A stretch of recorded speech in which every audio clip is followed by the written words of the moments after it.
Assalamualaikum warahmatullahi wabarakatuh. Perkenalkan, nama saya Rizwi dengan NIM 250441356 dari kelas 2I, mahasiswa program studi informatika Fakultas Teknik Komputer di Universitas Cokroaminoto Palopo. Pada kesempatan yang berharga ini, saya akan mempresentasikan hasil kerja saya untuk mata kuliah sistem basis data yang diampu oleh Bapak Alim Surya Saruman, Eskom MPD. Materi yang akan saya bahas adalah sebuah aspek krusial dalam dunia teknologi informasi, yaitu perancangan basis data menggunakan IRD dan normalisasi. Mari kita bahas dari dasarnya apa sebenarnya yang dimaksud dengan basis data. Secara sederhana, basis data adalah kumpulan data yang saling berhubungan dan disusun secara sistematis agar mudah diakses, dikelola, serta diperbarui. Dalam sistem informasi modern, basis data bukan sekedar tempat penyimpanan, tapi jantung dari seluruh aktivitas pengolahan informasi. Bayangkan, basis data sebagai sebuah perpustakaan raksasa yang sangat rapi, di mana kita bisa mencari, menambah, atau mengubah data dengan sangat cepat, aman, dan tanpa terjadi perulangan data yang perlu atau redundansi. Nah, untuk mengelola kumpulan data yang besar itu, kita membutuhkan perangkat lunak khusus yang disebut Database Management System. Database Management System ini bertindak sebagai jembatan antara kita sebagai pengguna dengan database yang tersimpan di komputer. Contoh perangkat lunak yang populer saat ini ada Oracle, MySQL, hingga Microsoft SQL Server. Keunggulan menggunakan database management system adalah kemampuannya mendukung banyak pengguna sekaligus menjaga konsistensi data agar tidak kacau, serta menyediakan sistem cadangan atau backup otomatis.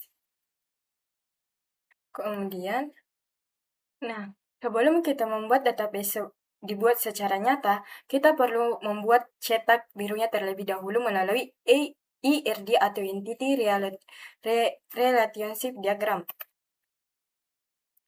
Nah, IRD ini membantu kita memetakan bagaimana data saling terhubung agar tidak terjadi tumpang tindih. Ada 3 komponen utama yang harus kita pahami. Pertama, ada entitas. Entitas digambarkan dengan persegi panjang, yaitu objek yang datanya ingin kita simpan, seperti mahasiswa atau dosen. Kedua, atribut digambarkan dengan elips, merupakan detail atau karakteristik dari entitas, contohnya nama, NIM, atau alamat. Ketiga, ada relationship atau relasi yang digambarkan dengan bola ketupat yang menunjukkan hubungan aksi antar entitas, misalnya mahasiswa mendaftar program studi. Nah, selanjutnya ada kardinalitas relasi, yaitu aturan hubungan. Nah, dalam menghubungkan data, ada aturan yang disebut kardinalitas. Nah, kardinalitas ini menentukan batasan jumlah hubungan antar data, misalnya hubungan one to many. Berarti satu dosen bisa mengajar banyak mahasiswa. Ada juga many to many, di mana banyak mahasiswa dapat mengambil banyak mata kuliah yang berbeda. Pemahaman kardinalitas ini sangat penting agar integrasi data dalam sistem kita tetap terjaga dan logis. Kemudian ada normalisasi database. Nah, setelah desain IRD selesai, langkah selanjutnya adalah normalisasi. Normalisasi adalah proses mengorganisir data dengan cara memecah tabel yang besar menjadi beberapa tabel kecil yang saling terhubung. Mengapa ini dilakukan? Tujuannya adalah untuk menghilangkan redundansi dan mencegah anomali atau kesalahan saat kita menambah atau menghapus data. Selanjutnya, ada 3 tahapan utama yang saya bahas dalam makalah ini, yaitu first normal form untuk memastikan data bersifat tunggal, second normal form untuk menghilangkan ketergantungan parsial, dan third normal form untuk menghilangkan ketergantungan transitif. Biasanya mencapai tahap 3 normal form sudah cukup untuk menghasilkan database yang stabil dan efisien. Sekarang mari kita lihat implementasi nyata pada sistem informasi pendaftaran mahasiswa baru. Dalam analisis saya terdapat beberapa entitas utama seperti mahasiswa, pendaftaran, dokumen, program studi, hingga ujian. Perhatikan diagram IR di berikut.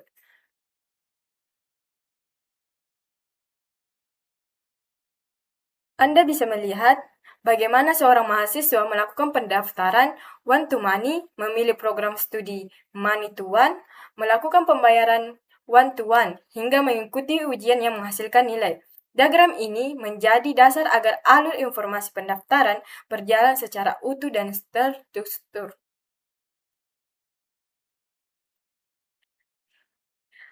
Langkah terakhir adalah mentransformasikan desain IR tadi ke dalam bentuk tabel relasional yang siap diinput ke database manajemen sistem. Di sini kita menentukan primary key sebagai identitas unik seperti NIM pada tabel mahasiswa agar tidak ada data ganda. Kita juga menggunakan foreign key untuk menghubungkan satu tabel ke tabel lainnya. Misalnya NIM yang muncul pada tabel pendaftaran untuk menunjukkan siapa yang mendaftar.